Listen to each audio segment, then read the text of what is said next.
দুর্ঘটনা বলে কয়ে আসে না, তাই সিবিএসই বোর্ডে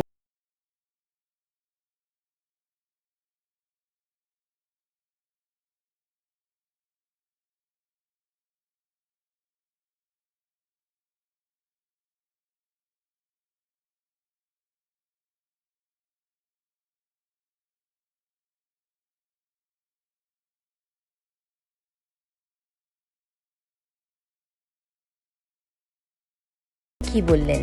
দৈনন্দিন আমরা কোথাও না কোথাও দেখতে পাই অ্যাক্সিডেন্ট ঘটছে।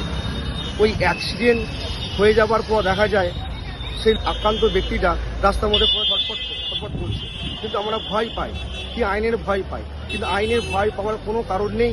তাকে দ্রুত হসপিটালে নিয়ে যেতে হবে এবং তাকে সেবা দিতে হবে। এরপরেই স্বেচ্ছাসেবী এই ক্ষুদেদের দল পৌঁছালো কল্যাণী পৌরসভায়। আসুন শুনে নেওয়া যাক রোড সেফটি সম্পর্কে শিক্ষিকা সঙ্গীতা মিস কি বললেন। আমরা যাতে রোডকে রেসের ময়দান না মনে করি, যাতে সবাই সুন্দরভাবে একসাথে যেতে পারি, একসাথে বাড়িতে আবার ফিরে আসতে পারি, তার জন্যই আজকের এই।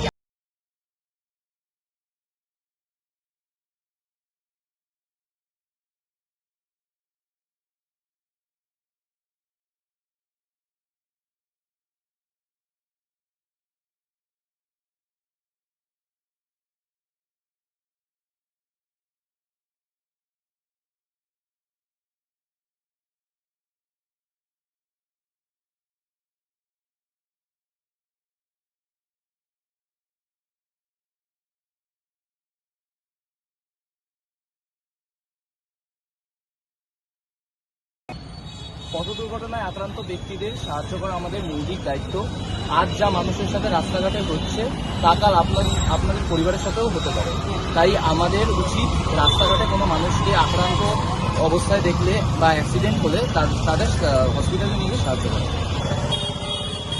ড্রাইভিং করার সময় ফোন ব্যবহার করবে না, এটি আপনার মনোসংযোগ বিঘ্ন করতে পারে, আরও দুর্ঘটনা ঘটতে পারে।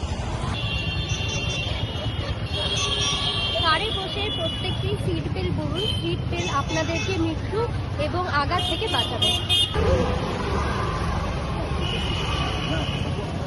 রাস্তায় দুর্ঘটনাপ্রাপ্ত ব্যক্তিকে হাসপাতালে ভর্তি করেন, তাদের প্রাণ বাঁচান। আমরা এসেছি ওরিয়েন্টাল পাবলিক স্কুল থেকে রোড সেফটি অ্যাওয়ারনেসের জন্য। আমরা ফার্স্টে গেছিলাম কার্নিভাল হসপিটালের সামনে, এখন আমরা এসেছি কল্যাণী পৌরসভার সামনে। আমরা সবাইকে চাই যাতে সবাই রোড সেফটি মেনে চলুক এবং ট্রাফিক আইনও মেনে চলুক। No more accident.